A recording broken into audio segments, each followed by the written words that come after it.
Pessoal, hoje nós vamos dar sequência à nossa série sobre o livro dos Salmos, focado na temática do caminho dos justos, o caminho dos justos.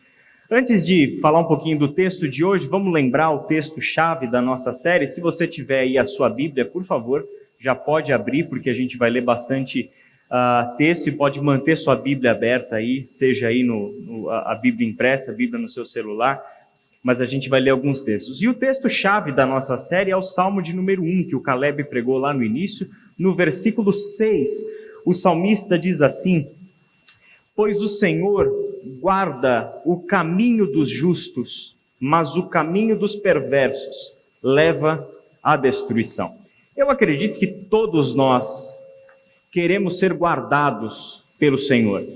Queremos poder dizer que o Senhor guarda os nossos caminhos, que o Senhor guarda a nossa vida, que o Senhor protege a nossa caminhada, que somos acolhidos pelo Senhor. Acredito que esse é um desejo de toda pessoa, para quem você perguntar se essa pessoa deseja ser guardada pelo Senhor. E este salmo, logo no início, o primeiro salmo do Saltério, já faz essa importante afirmação para nós.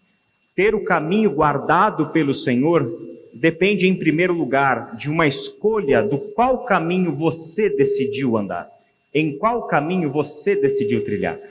O Salmo primeiro já colocou para nós essa divisão muito clara, de existem caminhos, e o Senhor não está em qualquer caminho. O Senhor não vai entrar com você no caminho que você decidir, porque quem precisa de sentido somos nós e não Deus. Quem precisa de orientação somos nós e não Deus. Não somos nós que orientamos ao nosso Senhor. Não somos nós que estamos em posição de dizer para Deus, Deus, o melhor é isso ou aquilo outro. Somos nós que precisamos de orientação. Logo, o nosso chamado, e o chamado da graça, o chamado do amor de Deus é: filhos e filhas, venham andar no meu caminho, venham andar comigo, venham estar comigo no meu caminho. Então, o Salmo 1, versículo 6, traz essa verdade que dá tema à nossa série. Pois o Senhor guarda o caminho dos justos, mas o caminho dos perversos leva à destruição. Esse ventilador é só para deixar vocês com inveja mesmo, tá? É uma exclusividade, um privilégio, então só para vocês ficarem invejando. E hoje nós chegamos ao Salmo 25. Na semana passada o André falou um pouquinho com a gente sobre o Salmo 23, o tão famoso e belíssimo Salmo. O primeiro texto bíblico que eu decorei foi o Salmo 23, ainda criança, não lembro nem quantos anos tinha, mas de pequenininho eu decorei, fui motivado pelos meus pais a decorar esse lindo Salmo 23, e hoje a gente chega no Salmo 25. Um salmo um pouquinho mais difícil de decorar, porque são 22 versículos, mas a gente vai ler esse salmo juntos agora. Como são 22 versículos, eu não vou projetar o texto, então por isso meu convite para que você abra aí a sua Bíblia e leia comigo este Salmo 25. A tradução que eu estou usando é a NVT, a Nova Versão Transformadora. Então, talvez seja um pouquinho diferente da sua, se for a NVI ou qualquer uma outra. O Salmo 25 diz o seguinte: ó Senhor, a Ti entrego minha vida. Confio em Ti, meu Deus. Não permitas que eu seja envergonhado, nem que meus inimigos se alegrem com minha derrota. Quem confia em Ti jamais será envergonhado, mas os que buscam enganar o próximo serão envergonhados. Mostra-me o caminho certo, Senhor. Ensina-me por onde devo andar. Guia-me pela Tua verdade e ensina-me, pois és o Deus que me salva. Em Ti ponho minha esperança todo o dia. Lembra-te, Senhor, de Tua compaixão e de Teu amor, que tens mostrado desde tempos antigos. Não te lembres dos pecados e da rebeldia de minha juventude. Lembra-te de mim segundo o Teu amor, pois és misericordioso, ó Senhor. O Senhor é bom e justo. Mostra o caminho correto aos que se desviam. Guia os humildes na justiça e ensina-lhes seu caminho. O Senhor conduz com amor e fidelidade a todos que cumprem sua aliança e obedecem a seus preceitos. Por causa do teu nome, ó Senhor, perdoa os meus pecados, que são muitos. Quem são os que temem o Senhor? Ele lhes mostrará o caminho que devem escolher. Viverão em prosperidade e seus filhos herdarão a terra. O Senhor é amigo dos que o temem e lhes ensina sua aliança. Meus olhos estão sempre voltados para o Senhor, pois Ele livra meus pés de armadilhas. Volta-te para mim e tem misericórdia, pois estou sozinho e aflito. Meus problemas só aumentam. Livra-me de toda a minha angústia. Atenta para a minha dor e para meu sofrimento. Perdoa todos os meus pecados. Vê quantos inimigos tenho e a crueldade com que me odeiam. Protege minha vida e livra-me. Não permitas que eu seja envergonhado, pois em ti me refugio. Que a integridade e a retidão me guardem, pois em ti ponho minha esperança. Ó Deus, resgata Israel de todas as suas angústias. Vamos orar? Pai querido, te damos graças pela tua palavra, pelo teu conselho, por tanta sabedoria que emana de salmos, de hinos, de cânticos que o teu povo entoava ao Senhor. Povo esse, Pai, que trilhou o caminho dos justos muito antes de nós. Povo este que descobriu nos seus erros e nos seus acertos a te encontrar, a ouvir somente a voz do bom pastor e somente a te obedecer. É neste caminho, Pai, que nós queremos trilhar, que nós queremos andar. Caminho que verdadeiramente nos oriente na vida, nos dê um sentido, uma razão de nós estarmos aqui, que dê um propósito verdadeiro pelo qual vale a pena viver essa vida. Ajuda-nos, Senhor, ao ouvir e ao meditar na Tua palavra, que sejamos, Pai, instruídos e pastoreados pelo Teu Espírito, em nome de Jesus. Amém. O Salmo 25 é um salmo acróstico. Aí lembrando da aula de língua portuguesa, literatura, né? O que é o salmo acróstico? Um texto acróstico. É quando cada estrofe do salmo começa com uma letra, seja ela uma letra do alfabeto, como é o caso do Salmo 25, ou seja a letra de uma palavra que você escolhe, né? Então, o Salmo 25 ele é composto dessa forma.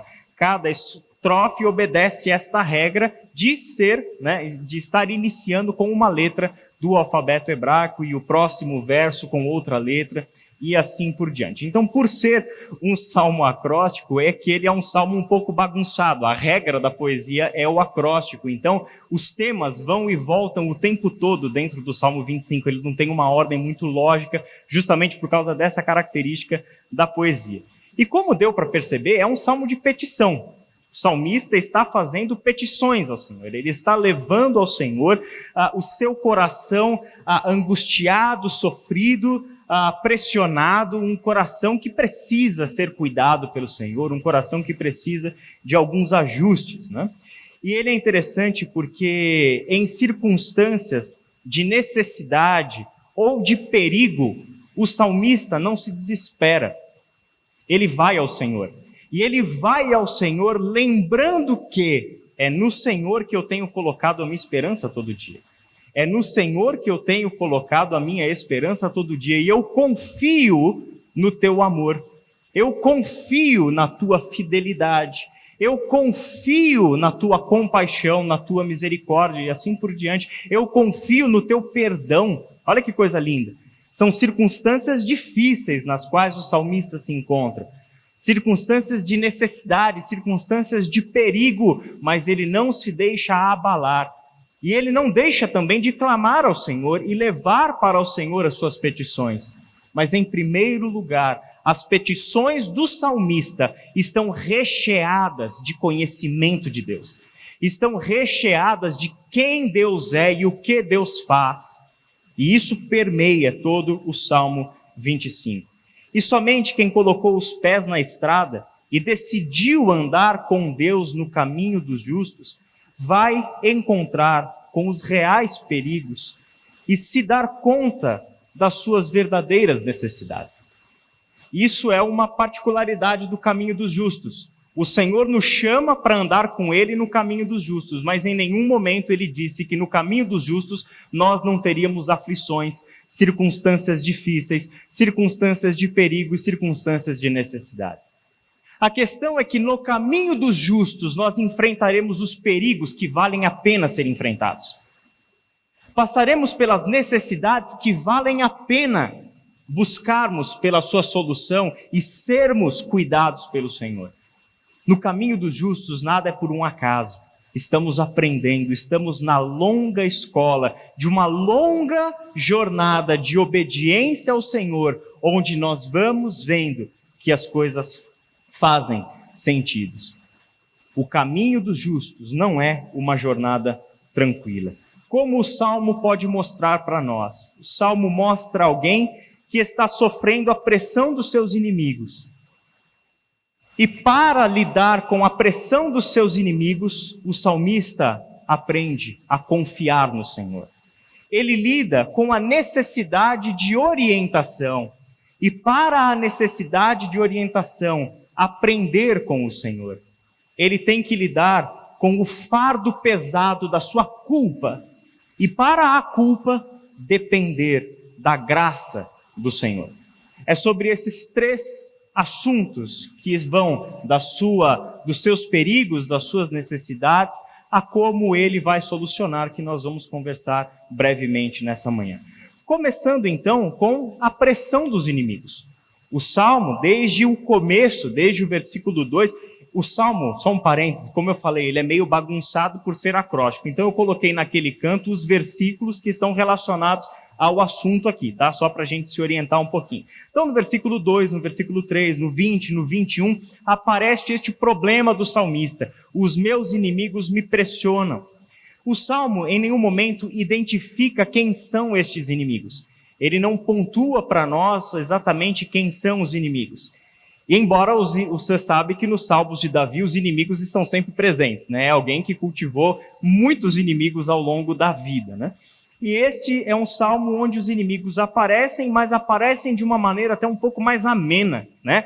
É um salmo até gostoso de ler, né? Porque quando chega no final do salmo, ele não está pedindo para Deus matar os inimigos, quebrar os dentes dos caras, jogar pedra no olho deles. Não tem essas coisas que outros salmos têm, né? Uma poesia linda e termina, né, derramando sangue. Não tem isso. Nesse salmo parece que a pressão que vem dos seus inimigos tem muito mais a ver com as suas ideias, tem muito mais a ver com as posições dos salmistas, a maneira com que o salmista decidiu viver e conduzir o povo de Deus, já que ele é o rei de Israel, porque ele teme não ser envergonhado. Você reparou isso no texto? Aparece no texto, no versículo 2, confio em ti, meu Deus, não permitas que eu seja envergonhado. É uma questão mais interior do que um inimigo que oferece um risco à sua integridade física. Não é um inimigo que está pegando em armas e o perseguindo, como acontece com Davi em outros salmos, mas parece que é uma oposição às suas posições, uma oposição à sua maneira de governar, uma oposição àquilo que ele, como rei de Israel, tem dado como condução para o seu povo. No versículo 3... quem confia em ti jamais será envergonhado, mas os que buscam enganar o próximo serão envergonhados. Os inimigos, então, de Davi, neste salmo especificamente, não estão atrás de matar a vida física de Davi, mas estão com a intenção de minar a sua credibilidade, estão com intenções que para Davi, né, se eles tiverem êxito no que eles estão tramando, Davi será envergonhado. E é mais ou menos o seguinte, né?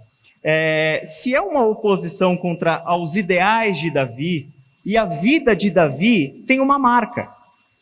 É um homem que buscou viver segundo a vontade do Senhor. É um homem que a sua vida toda lutou para ser um homem segundo a vontade de Deus. E foi um homem segundo o coração de Deus. Davi tem esta marca característica na sua vida. Foi um homem que lutou contra a sua própria vontade, lutou contra circunstâncias do seu tempo, lutou contra o seu ego, contra os seus pecados, porque no fundo do seu coração havia um desejo maior que o movia. E este desejo maior que o movia era agradar o Senhor, era viver para a glória de Deus, era andar no caminho do Senhor. Essa é uma marca de Davi. Ele buscou a justiça e a retidão na sua maneira de caminhar. E ele errou muitas vezes. Isso é importante a gente lembrar. Os textos bíblicos mostram de muitos erros de Davi. E não foram erros pequenos, foram erros, às vezes, até grandiosos, grotescos, que você e eu nem vamos chegar a cometer. Só que tinha um detalhe na vida de Davi. Ele tinha um coração pronto para se arrepender. Ele não buscava justificar os seus erros. Ele não buscava racionalizar os seus erros para que os seus erros se transformassem em uma via possível, em uma alternativa. Ele não buscava brechas na lei de Deus para ele poder ficar de uma forma ali ou de outra um pouco mais ameno em relação à justiça de Deus. Ele não fazia isso. Ele tinha um coração pronto a se arrepender. Ele buscava o Senhor dizendo: Senhor, sonda meu coração e vê se tem em mim alguma coisa que te desagrada. Vê se tem em mim alguma coisa que eu preciso tratar. Traz à tona, Senhor, do fundo do meu coração coisas que eu não enxergo sobre mim mesmo. Traz à tona os meus pontos cegos, Senhor, onde eu estou falhando, onde existem erros, para que sejam corrigidos, para que eu viva segundo a sua vontade, para que eu possa, de mãos limpas, de coração puro, render a ti louvor e adoração. Esse é o desejo de Davi. E isso mostra alguém submisso ao Senhor. E essa sua submissão pode ser vista nas muitas histórias, tanto nos livros de Samuel, como nos livros das crônicas, como também nos seus salmos. São histórias de erros, mas histórias de arrependimento, história de sofrer as consequências dos seus erros e nem por isso se deixar abater, seguir em frente no caminho dos justos. Os inimigos de Davi, portanto, tinham uma outra maneira de viver. E esta outra maneira de viver, que não era segundo a vontade do Senhor, desafiava Davi. Era mais ou menos o seguinte: Senhor, o Senhor me colocou como rei da nação, como líder do seu povo. O Senhor me deu o privilégio de pastorear o seu povo, porque era assim que o rei se via nos Salmos. Deus é rei e o rei é pastor do seu povo. E era dessa forma que Davi se entendia. Agora, Senhor, tem um lado. Eu tenho opositores a mim que tentam mostrar que este caminho dos justos não é o único, mas que é possível viver bem, prosperar, dando de ombros para a sua lei, para a sua vontade. Só tem um detalhe: se esses caras triunfarem, eu serei envergonhado.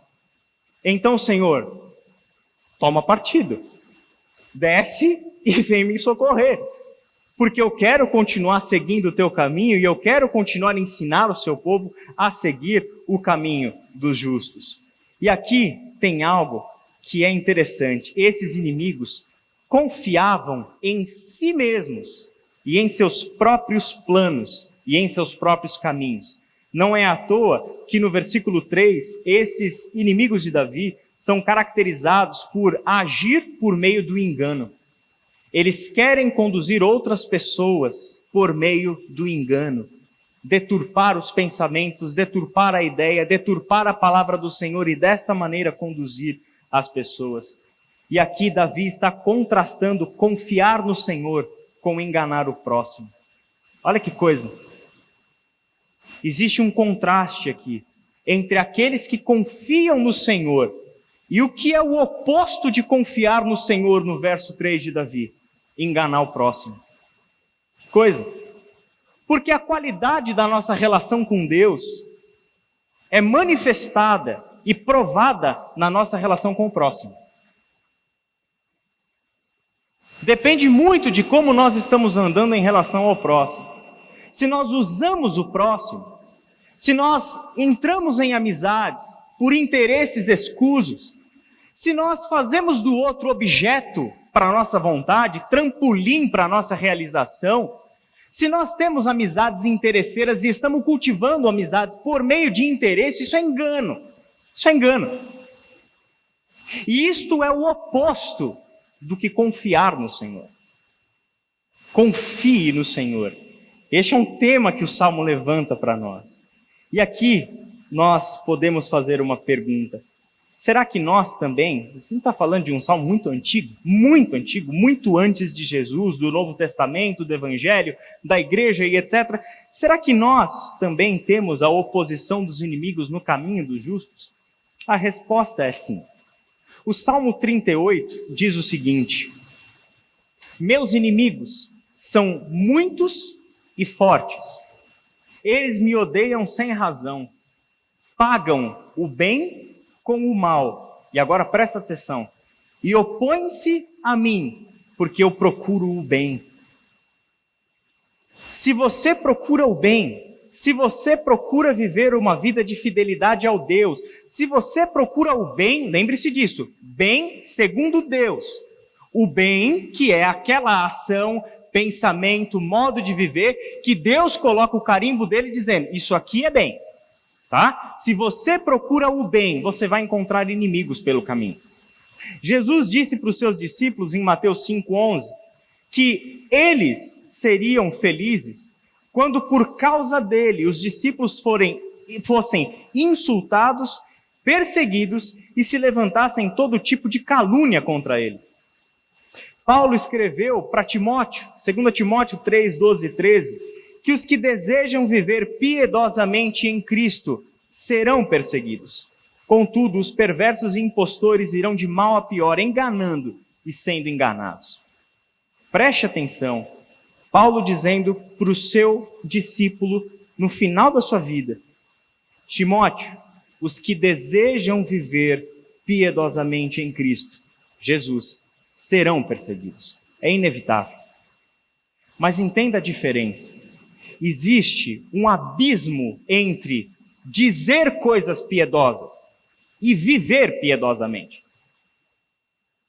A perseguição da qual Paulo, Jesus e os Salmos falam é uma perseguição de quem vive piedosamente e não quem tem um discurso de gente piedosa. Porque o discurso de gente piedosa está na boca do enganador, está na boca do falso mestre, está na boca do falso profeta, está na boca do dissimulador, do hipócrita. Não é discurso piedoso, é vida piedosa. É a maneira como nós andamos, é o conjunto das nossas ações, é a somatória dos nossos dias que revelam se a nossa vida é piedosa ou não é piedosa. Não é a qualidade do nosso discurso, não é a exatidão das nossas palavras e formulações, mas a maneira como nós vivemos. Quem vive piedosamente sofrerá perseguição. E qual é a resposta de Davi para a pressão dos inimigos? Davi, aqui você pode perceber que ele não luta contra os seus inimigos. Ele não busca matar os seus inimigos. Embora alguns salmos Davi expresse esse desejo, né? Eu quero mais é que esse meu inimigo morra para parar de me encher, né? Eu quero mais é que o Senhor dê um soco na boca dele e quebre os dentes. Os salmos falam coisas assim, abertas, né? Que se fosse eu que escrevesse um negócio desse, iam me chamar de herege, né? Mas como foi Davi que escreveu, então é santo.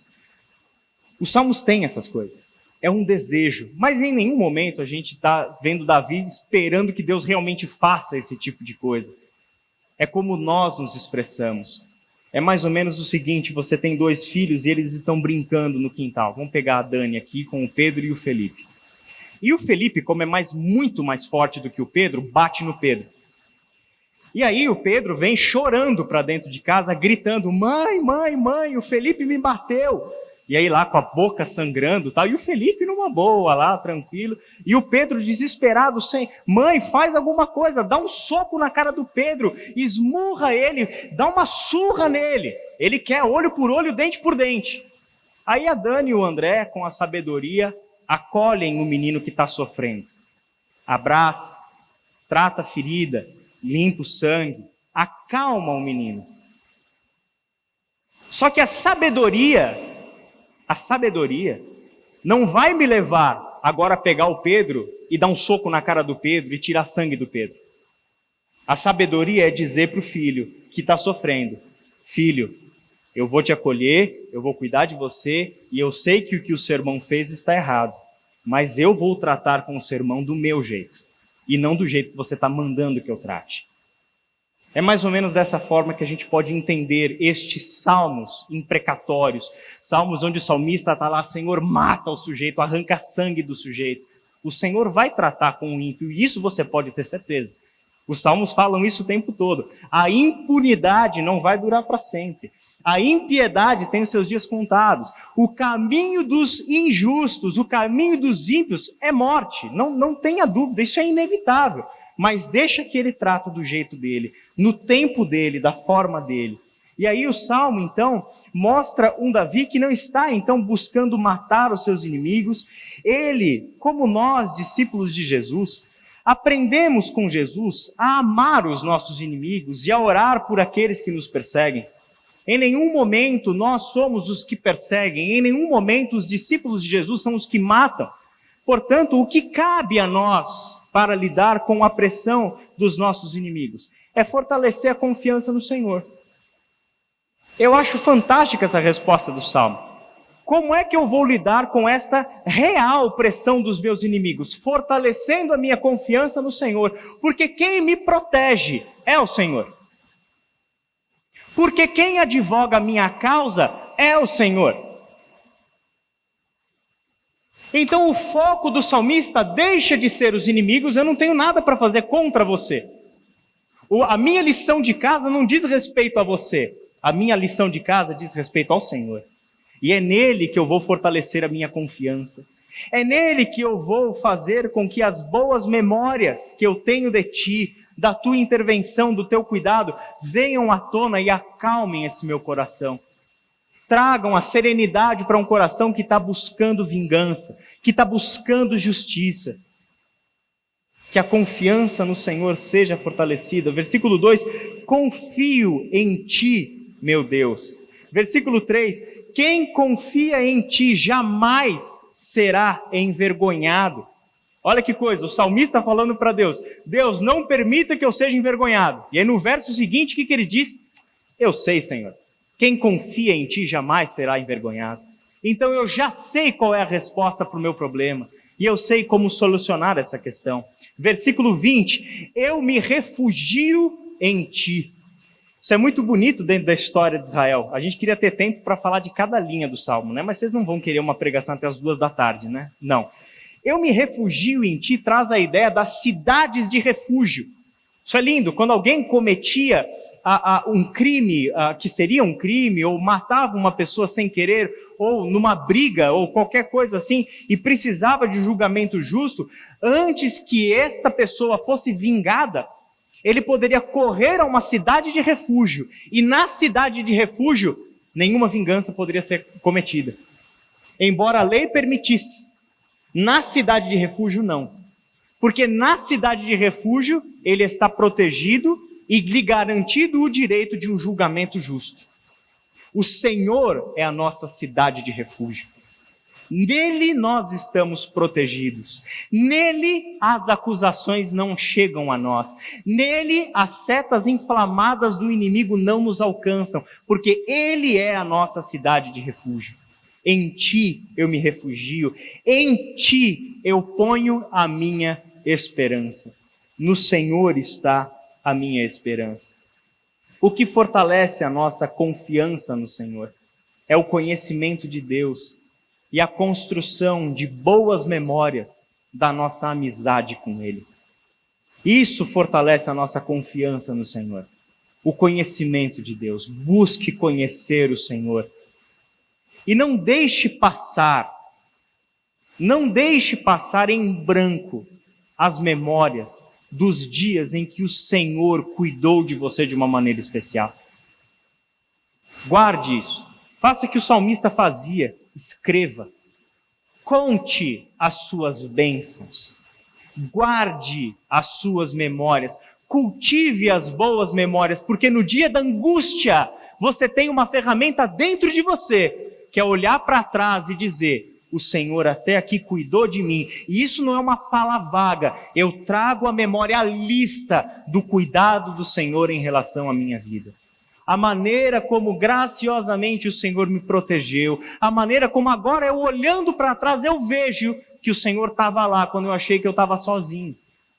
a gente traz à memória quem é o Senhor e o seu cuidado para a nossa vida. O Salmo todo fala do caráter do Senhor.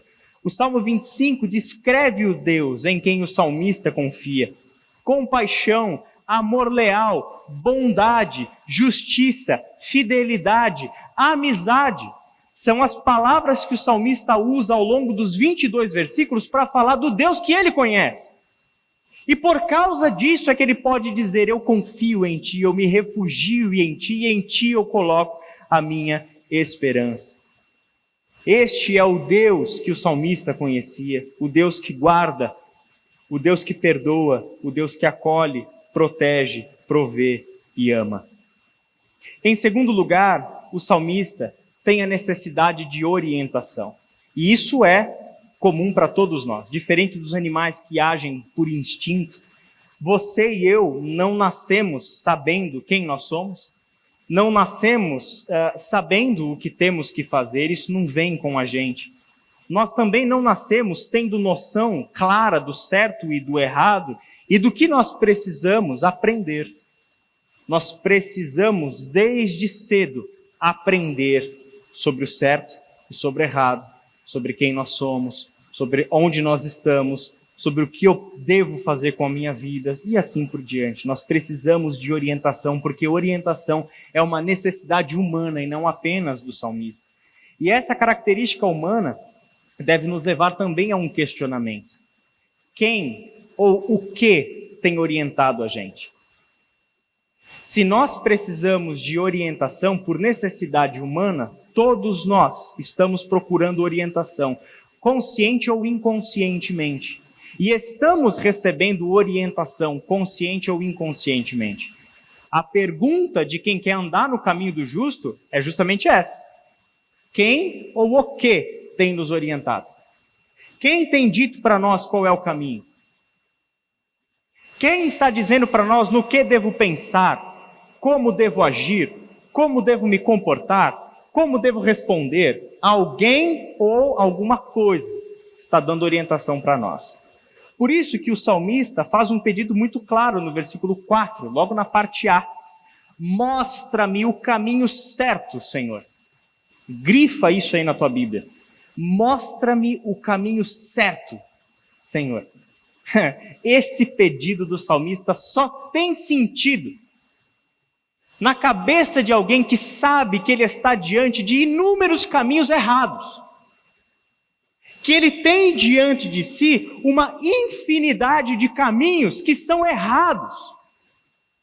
E ele precisa do Senhor para dizer: Senhor, me mostra o caminho certo entre todos estes outros caminhos. Qual é o caminho certo, Senhor? Bom, o salmista está fazendo a pergunta e o pedido para a pessoa certa. Se tem alguém nessa história que sabe nos dizer qual é o caminho certo, este é o nosso Criador. Este é o nosso sustentador, este é o nosso Salvador. Ele é aquele que pode nos dar o caminho certo. Por isso, essa necessidade humana de orientação só pode ser correspondida pelo ensino do Senhor. E aqui está a beleza do Evangelho, gente. Deus não se limitou a nos apontar o caminho certo, mas Deus nos deu o seu caminho. E o nosso Senhor Jesus diz o seguinte para os seus discípulos: eu sou o caminho, a verdade e a vida. Ninguém vem ao Pai a não ser por mim. O único caminho nos foi dado, é o caminho encarnado. E como a gente anda então no caminho certo? Sendo discípulo de Jesus. Se Ele é o caminho, é só andar com Ele. É só andar com Ele. Andando com Ele, sendo como Ele, nós estamos no caminho certo. Nós estamos andando no caminho certo. Essa é a garantia que o Evangelho nos dá. Para essa necessidade de orientação, o salmista traz à tona algo que era muito importante na história de Israel, que é o aprender com o Senhor. Os versículos 4 e 5 dizem assim: mostra-me o caminho certo, Senhor. Ensina-me por onde devo andar. Guia-me pela tua verdade e ensina-me, pois és o Deus que me salva. Em ti ponho a minha esperança todo o dia. Eu gosto demais dessa parte do Salmo. Na verdade, eu preciso parar de falar isso, porque pelo jeito eu gosto do Salmo todo. Essa parte do Salmo mostra que aprender a andar no caminho do Senhor envolve um processo de ensino e aprendizagem, que não é algo instantâneo, que não é uma pílula que Deus nos dá e a partir daquele momento está pronto, né? Como seria bom, tranquilo, etc. Deus nos chamou, gente, para uma aventura. Deus nos chamou para uma jornada com Ele, certo? Não é à toa que andar com Deus na Bíblia, existem duas imagens que falam na Bíblia sobre o que significa andar com Deus. A do Antigo Testamento e mais comum é a imagem do peregrino, a imagem da peregrinação. E a segunda imagem é a imagem do discipulado, o discípulo. O peregrino, que é muito diferente do turista. Deus não nos chama para sermos turistas. Deus nos chama para sermos peregrinos. Qual é a diferença? O turista marca um período das suas férias. Entra em contato com uma agência de viagens ou vai por conta. Ele tem aqueles dias e ele precisa fazer com que aqueles dias tenham valido a pena. Então ele vai fazer programação, ele vai pensar nos lugares que vai visitar, os restaurantes que vai comer, como que vai descansar, que horas que vai para a praia, que horas volta para a praia. Ele vai pensar para tirar o máximo de proveito, alegria, prazer, satisfação, descanso, seja lá o que você está procurando quando você tira férias, quando você faz turismo. Esse é o turista. Então o objetivo do turista é um tempo de satisfação para depois voltar para a sua vida como ela era, para voltar para a sua rotina. Nada de errado com o turismo. O chamado do Senhor é para que sejamos peregrinos. O peregrino, ele não sai para um período de férias e volta. Ele sai da sua terra. Ele sai do meio da sua parentela e nunca mais vai voltar para o meio da sua parentela. E nunca mais vai voltar para o meio da sua terra. E ele é chamado a peregrinar rumo à terra da promessa, sem saber onde é e sem saber por onde vai andar. Apenas na confiança de que aquele que chamou é fiel para conduzir.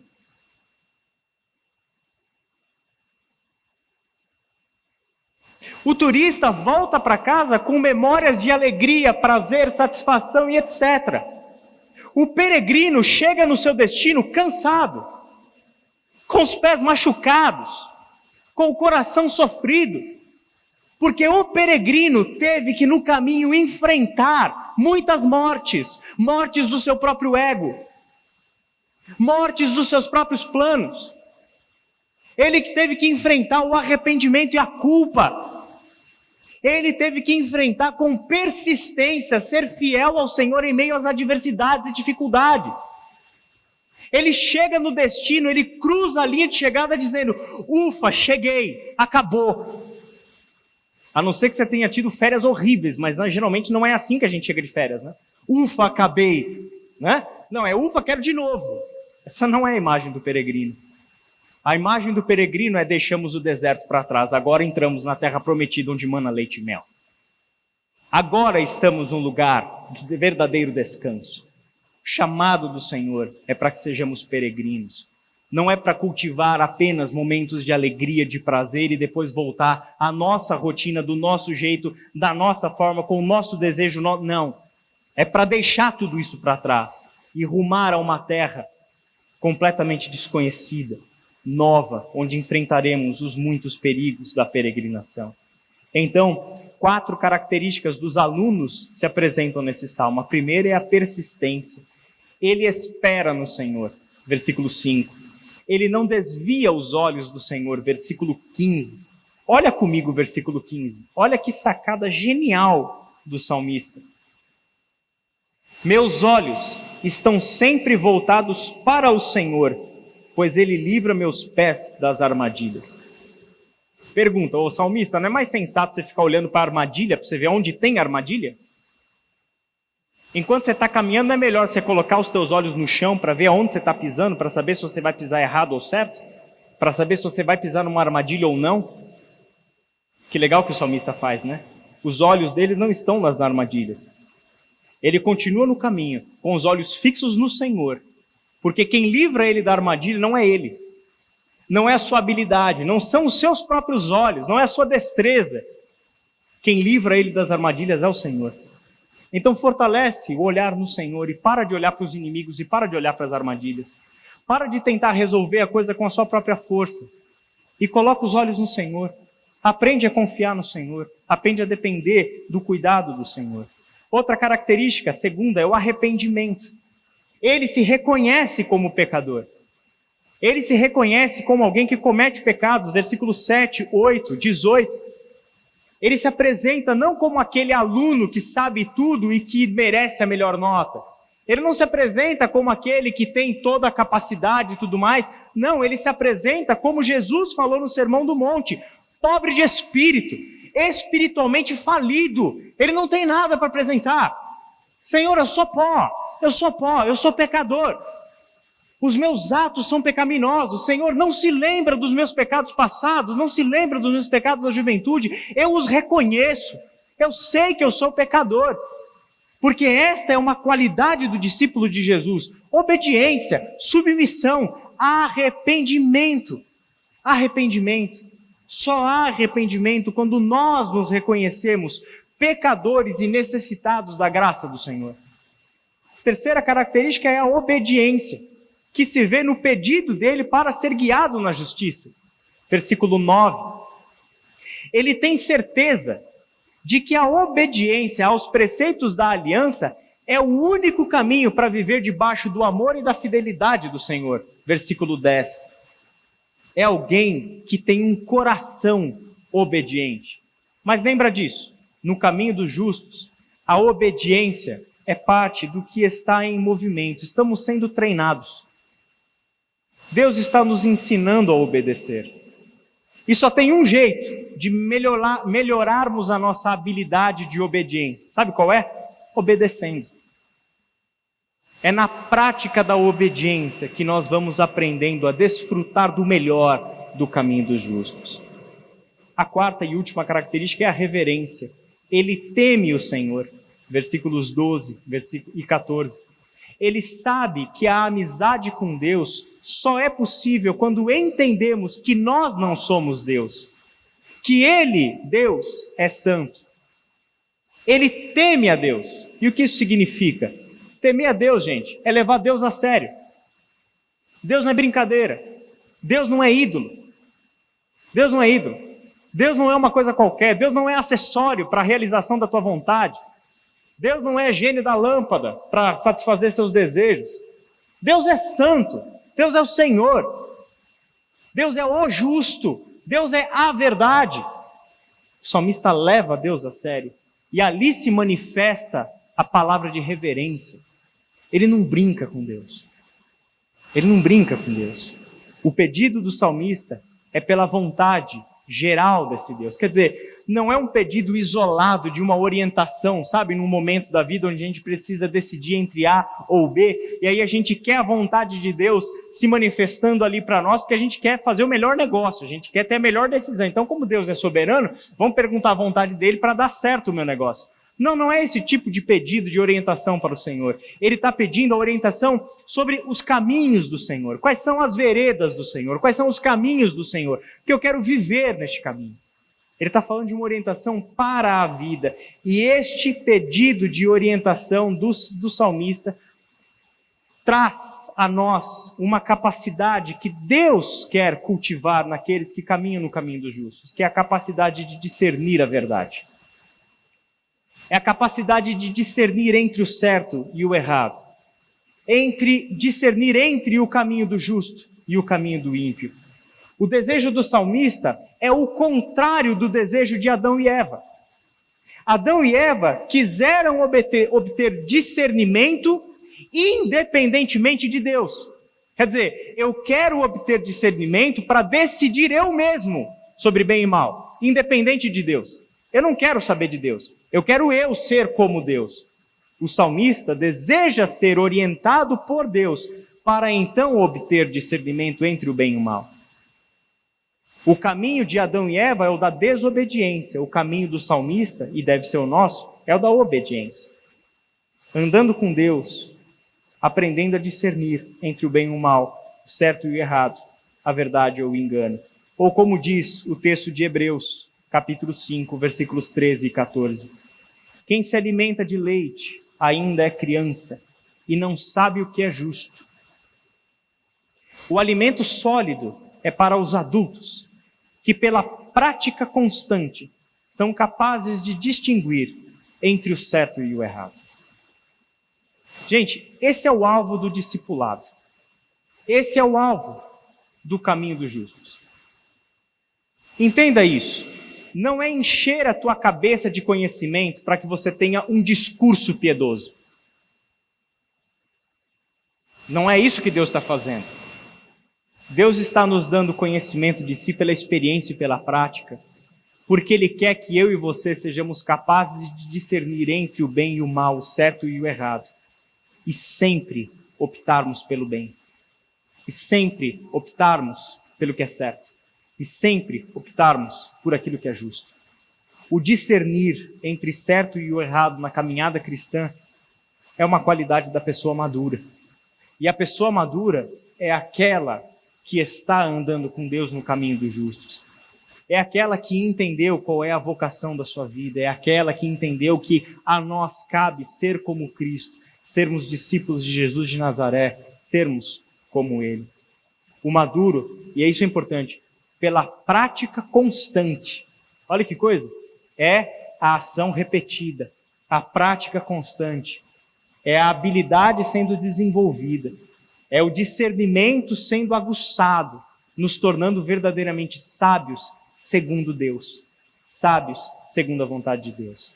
Em terceiro e último lugar, o salmista traz à realidade o problema do seu fardo da culpa. São poucas vezes em que isso aparece no Salmo, de uma maneira muito mais sucinta, de uma maneira muito mais nas entrelinhas. Mas quando aparece, mostra uma certa profundidade no que está no coração do salmista. Versículos 6 a 11, 16 a 18. O salmista pede ao Senhor que perdoe os seus pecados. E o faz porque tem consciência dos seus pecados. De novo, não é um pedido geral a Deus. Deus, me perdoa pelos meus pecados. A gente aprendeu a orar sempre isso a Deus. E convenhamos, vamos falar a verdade nós aqui. Quando a gente vai orar ao Senhor, perdoa-nos pelos nossos pecados, já entrou na oração no piloto automático. É ou não é? É ou não é? Já entrou. A gente já sabe que isso faz parte do checklist da oração, né? Então, perdoa-nos pelos nossos pecados. Mas é interessante porque o salmista, quando fala dos seus pecados, ele sabe quantos são. Ele sabe quais são. Ele sabe onde tem errado. Ele sabe o que precisa ser ajustado. E pelos outros salmos de Davi, tem mais. Ele sabe, inclusive, que ele comete pecado sem ter consciência de que é pecado. E que ele precisa da ajuda de Deus para ver isso. Porque ele quer que isso seja corrigido. Perdoa os meus pecados, porque eles são muitos. Ele sabe dos seus pecados. E se tem algo de maravilhoso nesse salmo, e em toda a palavra de Deus, mesmo em um contexto como o do Antigo Testamento, de confissão, de sacrifício de animais, de derramamento de sangue para perdão de pecados, os salmos trazem uma perspectiva muito mais profunda sobre o que acontece entre o pecado, o arrependimento e o perdão. O que acontece entre o sofrimento, a angústia que a culpa gera em nós e a cura. Os salmos falam que quando nós, povo de Deus, confessamos ao Senhor o nosso pecado, sem esconder nenhum dos nossos pecados. Entenda isso. Sem esconder os nossos pecados. Sem racionalizar os nossos pecados para que deixem de ser pecados. Ou para que deixem de ser tão graves assim.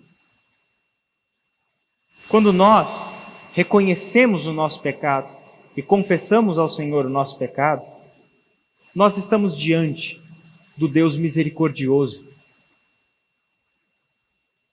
Quem confessa encontra um Deus misericordioso.